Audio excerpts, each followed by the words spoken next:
Hi everyone, how we doing? It's Thursday, yes indeed, nearly at the weekend. How we doing? I'm Lucy, here in leafy Surrey in the United Kingdom. For those of you that don't know me, I hope you're doing well. This is my podcast to share with you some of my favourite old-time radio shows. So if you've only just joined, then welcome. I hope you like what you hear, and you can always give me some feedback, whether you do or not, on my Instagram or YouTube channels, Foxy Geek Girl, or you can also join my Patreon, patreon.com/Foxy After Dark. How's your day gone? How's your week gone? It would be lovely to hear from you. I've had a relatively normal day, but this evening I am full to the brim. I have been out for a meal for a very good friend of mine's birthday, and I've eaten far too much. But if you can't do that on a celebration, then what can you do? Indeed. And because I'm kind of known in my little circle for being the person that bakes the birthday cakes, I did also provide the birthday cake, which went down a treat, I have to say. Nice vanilla sponge with strawberries and cream, which you can't go wrong with, I think. Anyway, it seemed to go down a treat, so that's the main thing. That was a very nice evening, but now I definitely feel sleepy. So I think the old time radio show tonight is going to really help me relax because I feel very full to the point whereby I can't really move. Definitely far too much food. But, you know, when you go to a nice restaurant, some restaurants, though, they really do pile your plate high, don't they? And I would never eat as much as that when I'm at home. But they just put so much food on your plate. And then you think, oh, I've got to pay for this, so I may as well eat it all. I don't want to waste it. But yeah, it definitely doesn't do good for the diet, and it doesn't do good for the way you feel afterwards. And then, of course, I had to finish it off with a coffee. And oh, my goodness, I'm just pleased to get home and sit back and relax to let the food go down. So why don't you join me with tonight's latest episode of Dangerous Assignment? Yes, indeed. And you can sit back and relax or whatever you're doing, whether you are travelling from state to state, delivering stuff in your truck, or whether you are putting your feet up after a long day at work, or whether you're just kind of getting ready to go to bed yourself. Whatever you are doing, then have a listen to this one. It's an episode called Malayan Starline Sabotage, and it was first broadcast on the 16th of July, 1949. The National Broadcasting Company brings you Brian Donlevy as Steve Mitchell in Dangerous Assignment.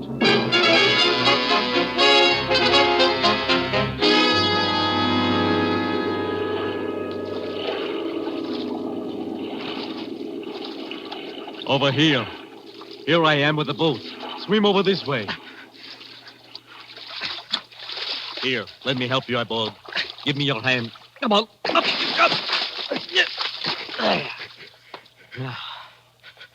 You set the charge of nitroglycerin? Good. And no one saw you leave the ship?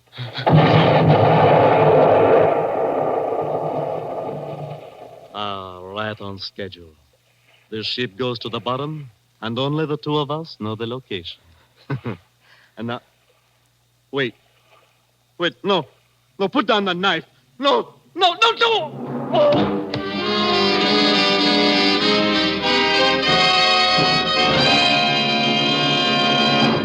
3 ships sunk in 2 weeks, Steve, and the last one cost the lives of 6 passengers. But, Commissioner, why send me halfway around the world just because 3 ships were sunk? Steve, those ships carried U.S. rehabilitation supplies. I see. Now, as usual, you'll pose as a foreign correspondent. Here's your press credentials, Steve. Your passport and plane ticket. Ruth, did you say plane ticket? You take off in 2 hours. Now, look, I was figuring on a little deal. Can't it wait till tomorrow? No, it can't wait. And that's another thing, Steve. On this assignment, there's to be no women and no gambling. It's strictly business, dangerous business. Okay, Commissioner. All right, Steve. Your first stop in Saigon is the Malayan Star Lines. The manager's name is Devon. You've got your assignment. Get going.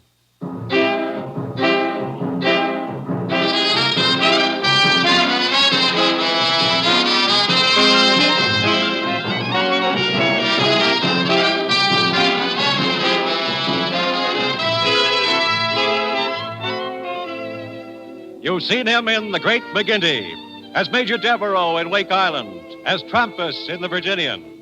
Now, here is our star, Brian Donlevy, in another two-fisted portrayal as Steve Mitchell in Dangerous Assignment.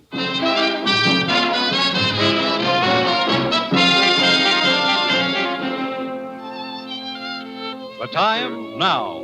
The place, Saigon, inscrutable city of the Orient, where the ancient and the modern rub elbows in the narrow, crowded streets. Saigon, city of intrigue, of shadows, of forgotten men, of danger.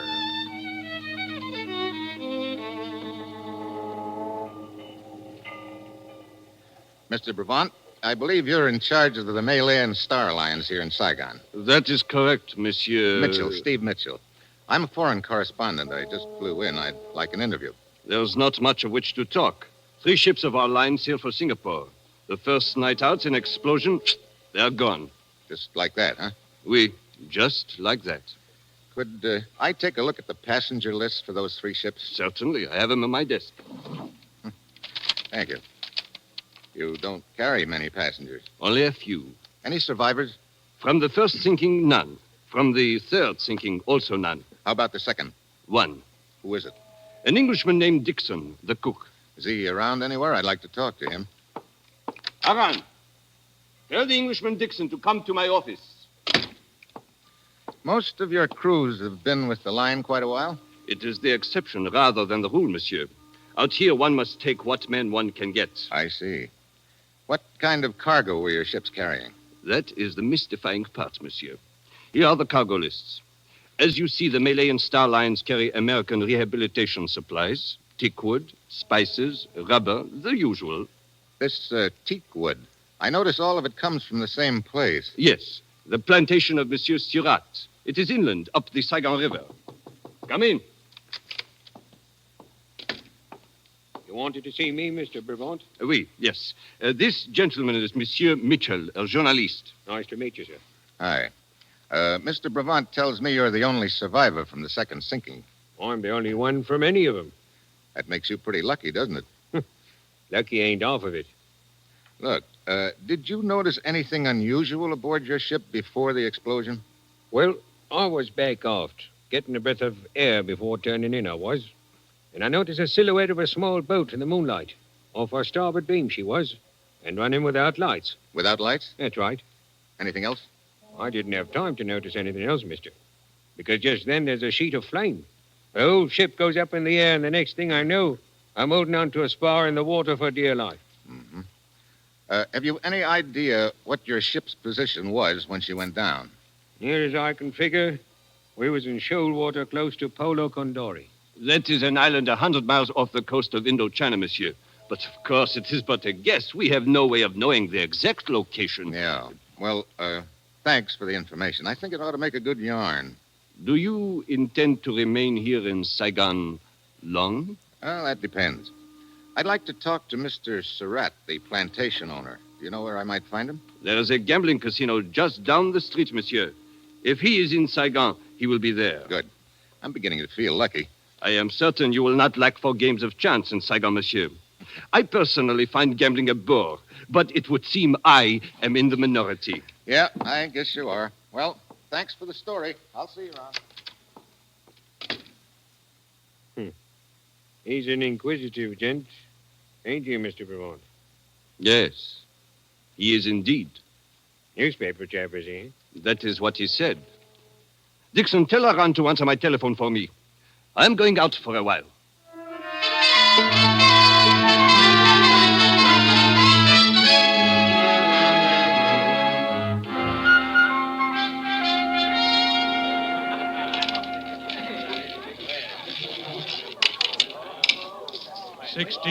Right, even. Sorry, monsieur. You lose again. Look, this game is slow death. Haven't you got something with a little more action in it? And monsieur would perhaps prefer the dice table downstairs. That's a thought. Thanks. Oh! I beg your pardon. Oh, no, it is my fault, monsieur. Let me pick up your chip. Oh, you are most kind, monsieur. It was very clumsy of me. As a matter of fact, I bumped into you deliberately. It was the only way I could think of to meet you. Monsieur has a ready wit. All bets down. If you're looking for something to tack on after the monsieur, it's Mitchell. Steve Mitchell. They call me Leanna, monsieur. They picked a nice name. Well, here are your chips. You pick up my chips and my luck with them. You must allow me to buy you a drink, huh? You see, I am superstitious. Good. So am I. And having a drink with you is suddenly a superstition of mine. Let us go to the bar. Liana. Well, I should have known you wouldn't be alone. It is only my brother, monsieur. Oh, where are you going, Leanna? It is all right, Matique. I am sure the American will take good care of me. Monsieur Steve Mitchell, my brother, Matique. Hello. Your servant, Effendi. Here, Matique, you play some of my chips, huh, while we have our drink. Come along, Steve. You live here in Saigon, Liana? For the most part. But I'm restless. I travel a lot. Tomorrow night I leave for Singapore. Oh? I guess my luck hasn't changed after all. I will not be gone long. How are you going to Singapore? I travel by tramp steamer. It is not so boring. Oh, not on the Malay Star Lines. Why, yes. Ah, here we are. Sort of crowded right here. Why don't we move down to the other end? There is room here. I will move over. Oh, thank you. No trouble, sir. No trouble at all. What will you have, Stephen? Bourbon and... Hey, What is it? I just saw someone I know, Liana. Excuse me just a minute. Of course. Be back in a minute. I will order the drinks. Well, my dear, He seems interested in the Malayan Star Line, sir. you think he is involved? It is possible. Very well. I will proceed on that assumption. Boy, come here. Oui, monsieur? I want a message delivered for me.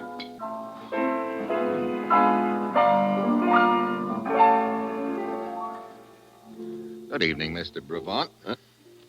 Oh, Monsieur Mitchell, is it not? Have you written your story yet? Not yet.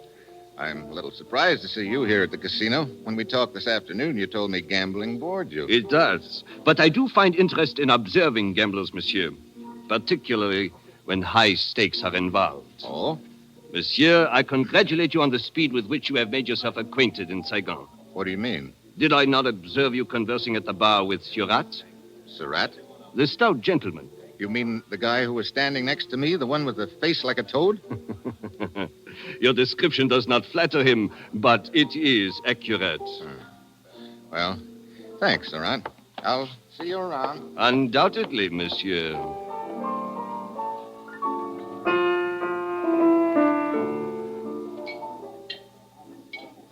I'm sorry I took so long, Liana. Oh, it is quite all right. Well, here is your drink. Thanks. Say, what happened to the guy who was next to me here, the one who moved over to make room? Huh? Oh, I do not know, Steve. I was not noticing. Surrey. Is that his name? Yeah. Well, cheers. Cheers. Monsieur Mitchell. Steve Mitchell. Over here, boy. You are a busy man, Steve. I seem to be. Monsieur Mitchell? Yeah, what is it? You are wanted outside, monsieur. Oh? By whom? Oh, he not give name, monsieur. But he say quite urgent. Okay. Here. Oh, thank you, monsieur. Liana. I know. You will be gone but a minute. Yes, I will wait for you.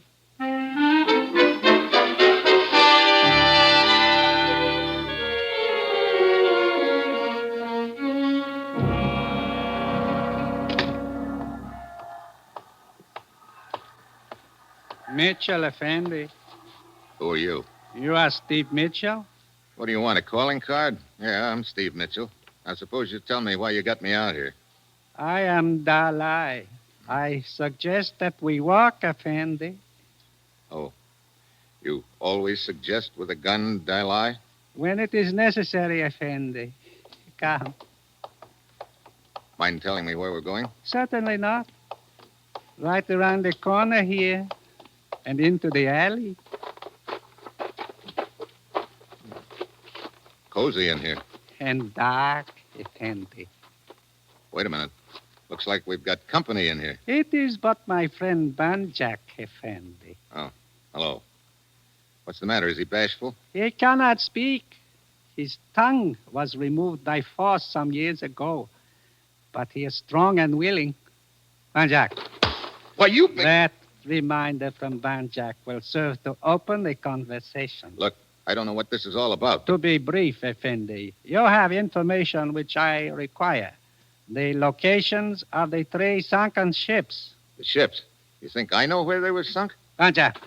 Look. Perhaps that will refresh your memory. How can I tell you the location when I don't know them? Again, Banjak. I tell you, this wasn't going to do you any good. I don't know where those ships were sunk. Very well. If you intend to be stubborn, you may proceed, Banjak. I told you not to resist. Well, you think I'm going to stand here and let this big ape make mincemeat out of me? Very well, Effendi. It is a pity the Effendi bleeds so easily, Banjak. But I must not deprive you of extended enjoyment. You may kick him. I will tell you when to stop.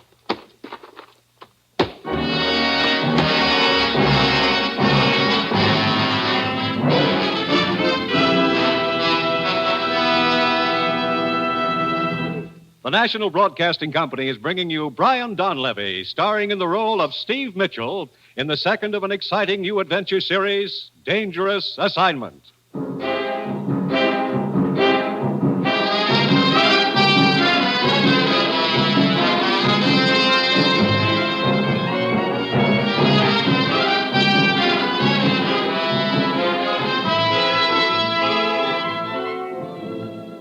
The time, the next morning. The place, a luxuriously furnished bedroom in a spacious villa near Saigon, overlooking the sea. Oh. Ah, you are awake at last, Effendi. If you can call it that. Well, hey, wait a minute. You're Liana's brother, aren't you? Matik, your servant, Effendi. Look, would you mind telling me how I got into this harem? You are in the house of my sister, Liana. How did I get here? Well, Liana became worried when you did not return to the casino last night. We went outside to look for you and found you crawling out of the alley, badly beaten. So we brought you home with us. You are all bloody. How do you feel now? All bloody. Hey, help me out of this mink-lined cradle, will you? Oh, of course. Where are my pants? Hey, wait a minute. No. It was I who put you to bed. And here are your pants. Oh, thanks. Where's Liana? Swimming in the ocean. Come, you can see her out the window. Hey, she's quite a swimmer, isn't she? Does she always swim out that far? Oh, yes. Every morning. Well, I'm not that ambitious this morning, but a dip would do me good.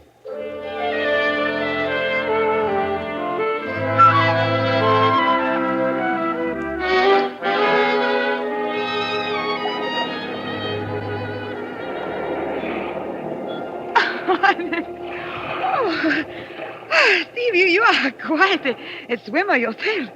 Thanks. That water made me feel almost human again. Any cigarettes around here? Right here in my robe. Here you are. You look much better than when we found you last night, Steve. You know, you've taken awfully good care of me, Liana. Why? Why? Oh, perhaps. Perhaps there have been so many places, many times, many men in my life. And with me, there's always been the same. But then last night, I saw you. And I knew you were something different. How different? Does that make your bruises feel better? It helps. You know, that's a kind of medicine I could get addicted to, Liana. Perhaps when I return from Singapore, there will be more time to become addicted. Maybe. When do you sail? A day tonight. On the Malayan Queen. I guess my luck's still no good. Okay, look, I gotta go back to my hotel and pick up a change of clothes. But anyway, I'll be down to see you off tonight.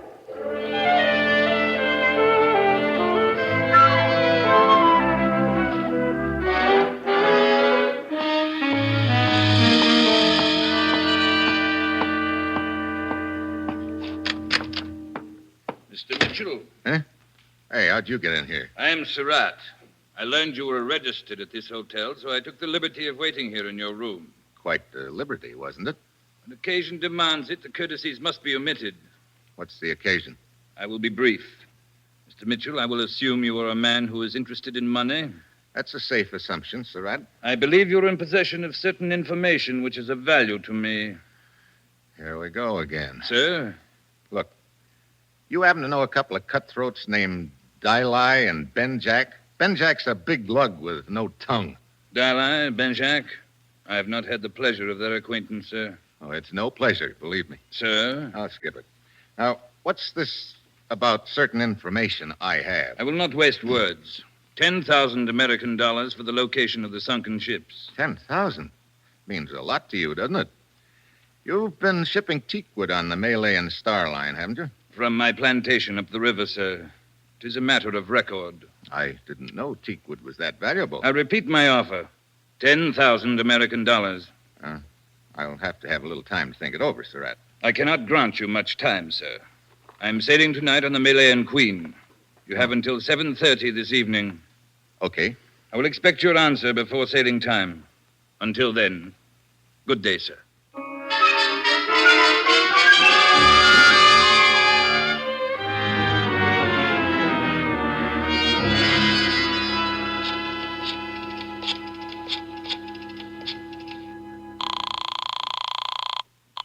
Malayan Starline. Mr. Brevant, please. I am sorry, sir, but he's gone. Gone? Yes, sir, on a business trip.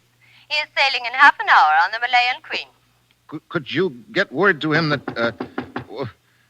never mind, I'll call you back. Come in.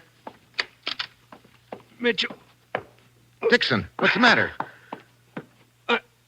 Knife in my back. What happened? Malayan Queen. Ready to sail. Yeah, I know. I saw someone go aboard. That was on the other ship. You mean the ship that was sunk? Yes. Who was it? Followed me here and stabbed me. Who stabbed you? Dixon! Dixon!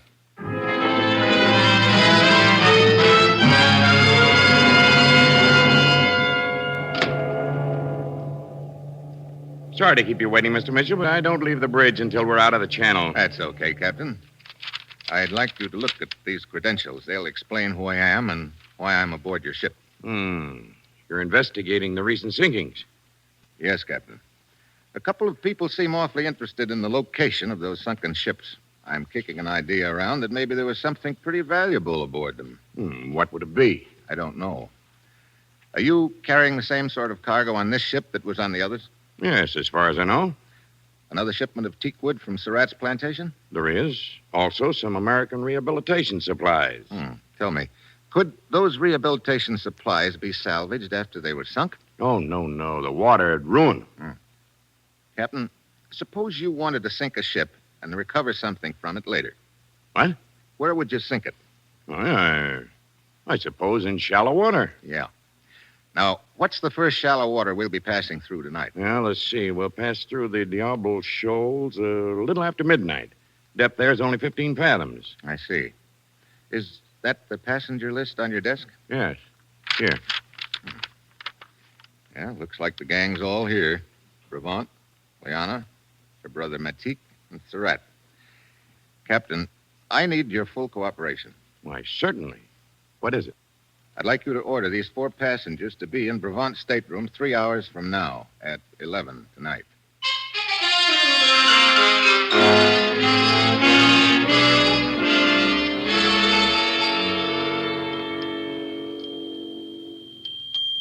Brevant, I demand an explanation of this, being hauled up to your cabin like a common criminal. But, Monsieur Surratt, I am as much in the dark as you. I do not think it necessary to point out that this may cost you my business, Brevant. If you would only tell us the reason for all this, Effendi Brevant. Matik, I'm sure there must be a good reason for all this. If we are but patient, we will learn what it is. Here is the man who is responsible, Monsieur Mitchell. Steve! Hello, Liana. Matik. Your servant, Effendi. Good evening, sir. Surratt. Apparently you forgot our appointment, Mr. Mitchell. I didn't forget it. I had a couple of other things to take care of. Perhaps, sir, you'll be good enough to explain what this is all about. Sure, I'll explain. I'll make it short. I think one of you is responsible for the sinkings of those 3 ships. You are joking, Steve. Sorry, Liana. But to suggest that I could have anything to do with it. You're a good swimmer. I'm afraid I'll have to count you in. Oh, it is so ridiculous to think that I or my brother could be involved in such a thing. You make a serious charge against us, Effendi. I know. This is an insult to my long years of service on the line. Perhaps it is a serious charge as far as the others are concerned, Mr. Mitchell. But to suspect that I am involved is ridiculous. Much valuable teakwood of mine was sunk with those ships. Yeah. And maybe it's more valuable than I thought at first. What do you mean by that, sir? I'll let it ride for the time being, because I've got another piece of news for you. Of course, it isn't really news to one of you. What do you mean, Steve? There was a ship's cook named Dixon, survivor of one of the sinkings. Tonight, he saw one of you come aboard. He recognized you as being on that other ship, so whichever one of you it was killed him to shut his mouth. I assure you, this is the first of these ships I have been aboard, sir, and also the last. One of you four is the killer and dynamiter. That person has a bomb planted on this ship and plans to dive overboard before the explosion. And that explosion is due for about midnight, 45 minutes from now. Steve, this is ridiculous. Is it? Just keep your eyes on that clock, all of you. Nobody's going to leave this cabin for the next 45 minutes. We're going to sweat it out together, just watching that minute hand creep around to midnight.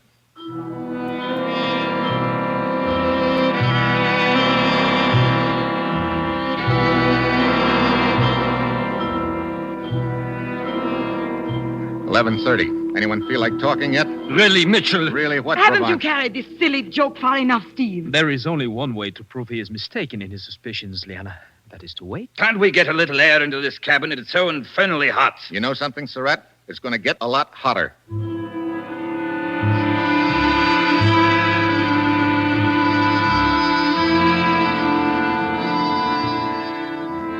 Seven minutes to midnight. We reach shallow water in about 10 minutes. That means 10 minutes before the ship gets blown up.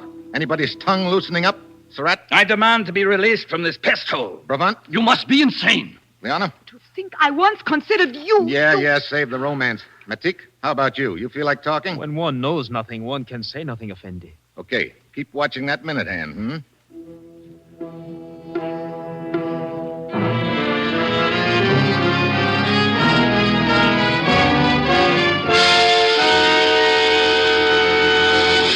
I can't stand this any longer. I've got to get out of here. You've got to let me go. So you're the one, Surratt? No. You must believe me. I would be the last one in the world to blow those ships up. Why? Surratt! There's gold hidden in those crates of teak wood. Surratt, you fool! He was only bluffing. Now you have told him. You haven't told me enough. Keep talking. I have nothing more to say.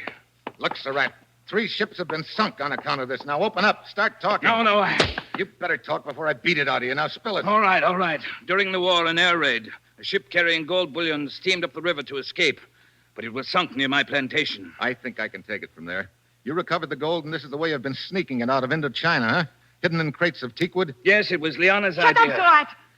But someone must have found out about the gold and has been sinking the ships. Yeah, in shallow water so they can get the gold later. Effendi Mitchell, now that we know Surratt is guilty, you will please allow me to leave. I have a headache. Mitchell, it is almost midnight. Yeah, nobody's leaving until I find out who's mined this ship. But Effendi Mitchell, You keep looking at your watch, Matik. Why? Matik, what is the Matik, you didn't. You did. You put the explosives on this ship, too. You were going to jump overboard and leave me here, you fool. Where'd you plant it, Matik? Where did you plant it? Let me out of here. You're not going anywhere. The nitroglycerin will explode in 2 minutes. Matik, you sank those ships. You and Liana betrayed me. Very well. Surratt, put that gun away. Surratt! And for you, Liana. Grab that gun, Brabant. Wait. Matik, where's the nitroglycerin? Where is it? Surratt, you jughead. You killed the only man who knew where it was hidden. We've got 1 minute and 50 seconds to find that nitro. Genius. Any ideas, Brabant? Matik could not have put it below decks. Men are stationed all over the ship. It must be in his cabin. Come on. Locked. Get back, Brabant. Wait. Take that side of the room. I'll take this. All right. It's got to be in here somewhere. It's got to be. There's nothing over here, Mitchell. Wait a minute. Listen. There's something kicking. Yes, I hear it. Under the bunk. Look, that black suitcase. Easy. Throw it overboard, quick. Yeah, I got to get out of the way, Brabant. I got to get it over the rail. Hurry, Mitchell, hurry. Only a few seconds more, it will explode. Throw it as far as you can. You don't have to tell me that. Hit the deck. Mitchell, are you all right, Mitchell? Yeah. Except that I'm about 5 years older, Captain. Whew. That was close. Yeah, too close. Probably buckled a few of the ship's plates. Yeah, well, you better put Surratt under arrest. You can turn him over to the authorities when the ship reaches port. Yeah. Chances of getting the gold that's already been sunk are pretty slim, but there's probably a lot of it still at Surratt's plantation. The government can check that. Mitchell, allow me to say, I have never seen one so calm in the face of danger. All the time we were waiting in my cabin after I realized what your plan was, my heart was in my throat. You think mine wasn't? It was choking me. Look at me, Brevant. I look like a fairly intelligent guy, don't I? Well, yes, of course. With a normal assortment of brains. Certainly. And a reasonable amount of common sense. But of course. And will you tell me something? What is it? Why did I ever get myself mixed up in a job like this?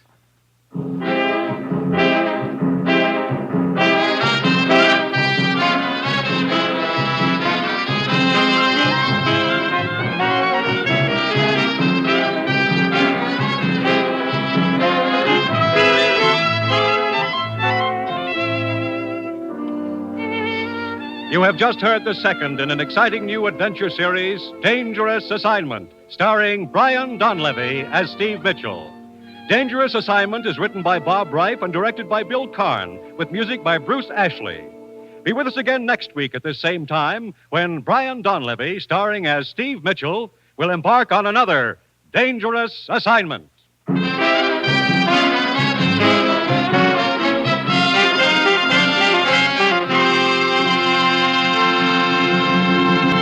This program came to you from Hollywood. This is NBC, the National Broadcasting Company. Welcome back. I hope you enjoyed the latest episode of Dangerous Assignment. I know I did. I will be back again tomorrow night, Friday night, at 6 p.m. GMT for some more fabulous stories. I think we've got a bit of comedy tomorrow night. I can't remember what's in the schedule, but I'm pretty sure it might be. Don't know. I tell you what. I'll figure it out by tomorrow. Why don't you join me tomorrow night and then you can find out for yourselves too. I'm sure it'll be a good one, whatever it is. Don't forget you can check out my podcast page at patreon.com/Foxy After Dark. If you want me to do a shout out for you, then you need to get in touch. Can't wait to catch up with you all tomorrow, same time, for another episode of Foxy After Dark. Stay safe, guys. Always be kind. Love you all. Bye.